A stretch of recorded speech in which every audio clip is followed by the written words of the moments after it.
Pelepasan program Diploma, Sarjana, dan Pasca Sarjana Gelombang 4 tahun 2014 Visipol Unmul Samarinda yang berjumlah 219 orang terdiri dari program Diploma 3 sebanyak 3 orang, program Strata 1 120 orang, dan Pasca Sarjana 96 orang.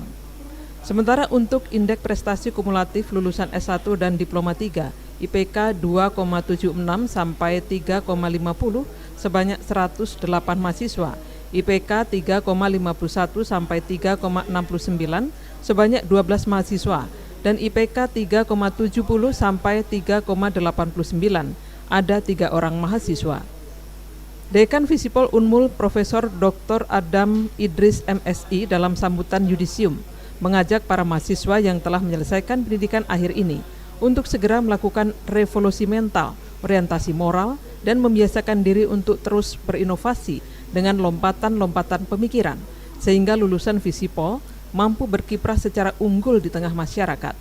Tidak dipungkiri banyak sudah lulusan Visipol Unmul yang turut mewarnai pembangunan di Kaltim karena mengabdi di pemerintahan, legislatif maupun bidang usaha lain. Ini menunjukkan bahwa lulusan Visipol memiliki kemampuan yang baik dan ke depan harus terus dikembangkan.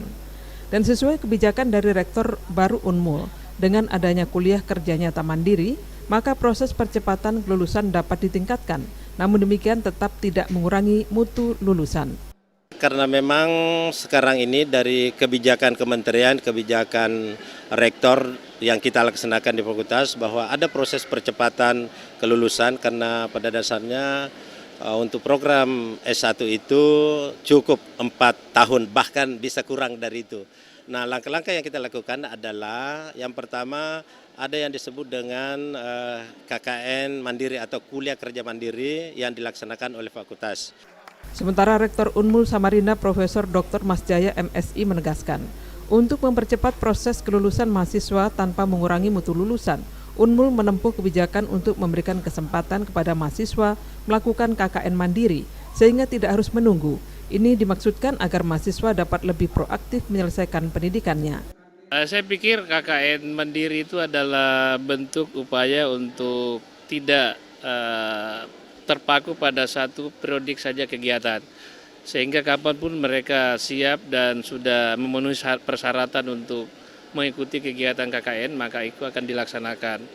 Karena KKN mandiri itu akan coba membangun kemitraan dengan berbagai pemerintah instansi terkait, sehingga fungsi-fungsi kelembagaan dalam hal ini mahasiswa yang mengemban ilmu pengetahuan itu bisa diterapkan atau belajar dari berbagai instansi yang menerima KKN tersebut. Sedangkan lulusan terbaik dengan pujian atau cum laude Tri Susilowati mengajak para mahasiswa dan para lulusan untuk berkontribusi dalam membangun Kaltim dengan memberikan masukan yang sangat dibutuhkan melalui tindakan yang elegan dan santun. Sumbangsih kami yaitu pemikiran mungkinnya ke depannya untuk Kalimantan Timur agar lebih baik lagi, siapa tahu dengan adanya lulusan-lulusan terbaik nantinya menjadi bakalan pemimpin-pemimpin bibit-bibit baru di Kalimantan Timur. Seluruh mahasiswa Visipol yang dilepas hari ini akan diwisuda secara bersama-sama dengan semua wisudawan di Unmul yang akan digelar tanggal 20 Desember 2014 mendatang. Syun Iswoyo, TVRI Kaltim melaporkan.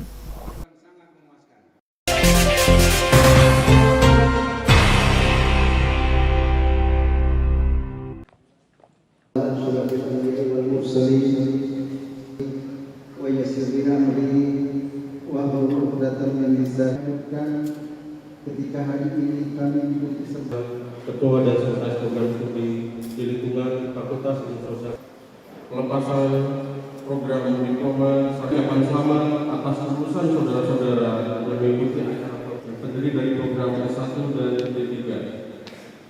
Yang saya hormati, saya Bapak Dr. Haji Masjaya MSI, Pak Dr. Andes Negarawan MSI, dengan dua Bapak Dr. Abdul MSI. Saya hormati Ketua dan Sekretaris Jurusan di lingkungan Fakultas Ilmu Sosial dan Fakultas Pulau Aman, serta seluruh panitia bahagia dari perjuangan ini, karena pengalaman selama ini menunjukkan kegagalan. Sayyidina Muhammadin Nabi kami banggakan dan kami cintai. Yang kami hormati, kami banggakan dan kami cintai Ketua Program Pabon Haji Ratna Kusuma yang kami banggakan dan kami cintai. Kawan yang kami banggakan, anak-anak IPK 3,24 masa studi, IPK 3,23 masa studi 2 tahun. Tiara Adrian Bulan, predikat memuaskan.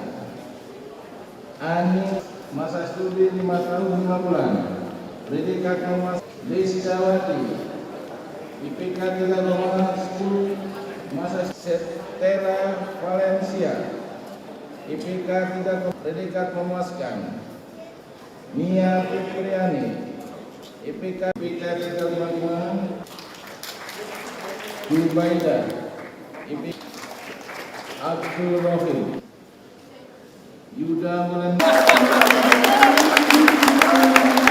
Bapak Dr. Andes Sugandi, MSI, disilakan. Sangat memuaskan. Dua, masa studi 3 tahun 5 bulan, predikat sangat memuaskan. 3, M. Najib, IPK 3 memuaskan. 5, Priska Octavia. 6, masa studi 4 tahun 2 bulan, predikat memuaskan. Adik, IPK 3,28. Khairi Nisa, IPK. Muhammad Jalil, IPK 3,20. Nur Rizki, IPK 3,60, masa studi 1 tahun 8 bulan, sangat memuaskan.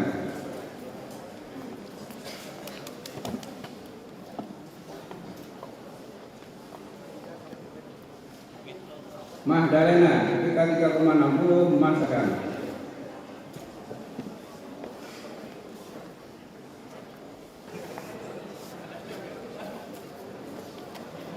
Sarwindo 4, masa studi 1 tahun 8 bulan, sangat memuaskan. 3,40, 1 tahun 8 bulan, sangat memuaskan. 6, 1 tahun 8 bulan, sangat memuaskan. IPK 3,36, 1 tahun 8 bulan, sangat memuaskan.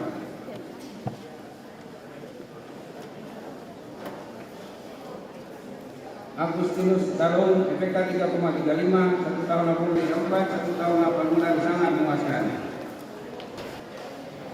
Haji Ida Susanti, IPK Herlina, IPK 3,42, 2 tahun 3 bulan, sangat memuaskan. Ini yudisium ya, ini merupakan wisudawan terbaik nantinya. Apa yang ingin disampaikan dengan keberhasilan ini? Rasa tidak percaya sebenarnya saya jadi perwakilan mahasiswa khususnya jadi mahasiswa terbaik, tapi alhamdulillah rasa syukur pastinya kan, karena perjuangan selama ini selama perkuliahan mengikuti KRS ataupun ngejar-ngejar dosen sampai dengan minta bimbingan ataupun tanda tangan, sekarang membuahkan hasil, alhamdulillah sangat baik. Setelah ini sudah berhasil, apa yang ingin diberikan kepada khususnya Kalimantan Timur? Mungkin sumbangsih kami yaitu pemikiran mungkinnya ke depannya untuk Kalimantan Timur agar lebih baik lagi, siapa tahu dengan adanya lulusan-lulusan terbaik nantinya menjadi bakalan pemimpin-pemimpin bibit-bibit baru di Kalimantan Timur. Seharusnya pemuda ya, generasi muda kayak Iya. Putri ini, apa yang seharusnya diberikan kepada, selama ini kan bisanya ngeritik Iya. dan sebagainya. Sebenarnya pemikiran apa yang segar sehingga bisa benar-benar ini keinginannya itu bisa diadopsi oleh pemerintah? Biasanya kan Fakultas Ilmu Sosial dan Ilmu Politik teridentik dengan kerusuhan atau demo. Kalau menurut saya lebih baik kita berjuang seperti ini, menentukan perkuliahan, lulus dengan cepat, terus tuh nantinya mungkin melanjutkan lagi studi, kemudian nanti apabila ada permasalahan mungkin kami bisa menyumbangkan pemikiran, diskusi yang tidak hanya mengkritik melalui demo, bakar-bakar ban atau apa kan, langsung memberikan saran mungkin melalui penelitian seperti sebelumnya S1, mungkin S2 mungkin bisa diberikan lagi kepada pemerintah untuk kajian pertimbangan mungkin kepada pemerintah. Bagus. Ini kan kita memberikan PAD terbanyak kan. Kalau dari pandangan mahasiswa wisudawan terbaik ini apa? Otsus. Kalau pendapat kami, karena Kalimantan Timur merupakan salah satu provinsi kan Bu yang banyak menyumbang istilahnya dari pertambangannya juga ada, dari sektor lain-lainnya misalnya seperti perdagangan memberikan banyak masukan ke penghasilan terutama ke negara. Ya kalau bisa apa yang kita berikan ke negara misalnya sumbangsinya PAD-nya lebih besar mungkin bisa dikembalikan ke otonomi khusus seperti Papua, mungkin seperti Aceh ya kan, supaya kita juga ada timbal baliknya, kita ke pemerintah yang pusat juga banyak, kembalinya ke daerah juga lebih banyak mungkin gitu. Setuju. Setuju kalau misalnya Kalimantan Timur dijadikan otonomi khusus. Iya. Karena memang sekarang ini dari kebijakan kementerian, kebijakan rektor yang kita laksanakan di fakultas bahwa ada proses percepatan kelulusan karena pada dasarnya untuk program S1 itu cukup 4 tahun, bahkan bisa kurang dari itu.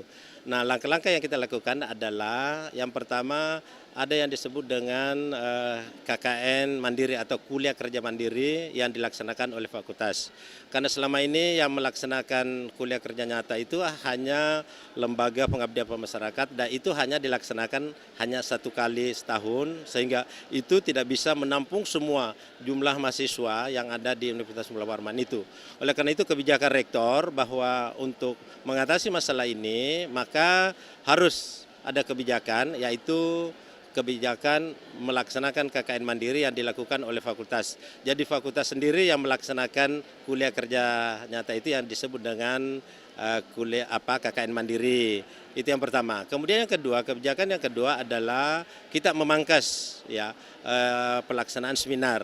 Kalau selama ini seminar itu dilaksanakan 3 kali sebelum sampai kepada ujian pendadaran atau ujian skripsi, maka ini cukup sekarang 2 kali dilaksanakan. Dengan cara itu, maka sudah tentu kebijakan-kebijakan ini bisa mempercepat proses kelulusan mahasiswa tanpa mengurangi kualitasnya itu sendiri. Ya, seperti itu. Insya Allah tetap itu karena sebenarnya tidak ada yang berubah. Yang kemarin itu yang terjadi hanya mahasiswa sebenarnya sudah bisa melakukan KKN, tapi karena menunggu kesempatan, karena untuk melaksanakan KKN itu kan hanya 110 SKS, harus menunggu. Demikian juga dengan ini seminar-seminar itu, dengan kebijakan ini bisa dipercepat ya. Bapak kalau memandang keinginan pemerintah provinsi, keinginan rakyat Kalimantan Timur terhadap persoalan otsus ini, menurut pandangan Bapak? Saya kira kita semua harus mendukung itu karena memang realitasnya seperti itu bahwa Kalimantan Timur adalah daerah yang kaya tetapi ternyata sangat ironis masyarakatnya justru secara umum masih di bawah garis kemiskinan itu. Saya kira ini suatu aspirasi kita semua yang harus kita dukung bersama dan Universitas Mula Warman harus ambil bagian dari kegiatan itu. Iya. Iya. Kalau bisa Pak Rektor, ada kebijakan baru Pak ya dari Rektor kata Bapak Dekan tadi untuk ada KKN Mandiri sehingga proses kelulusan ini bisa dipercepat. Ini kalau menurut pandangan Bapak apa sih plus minusnya dengan mangkrak ini?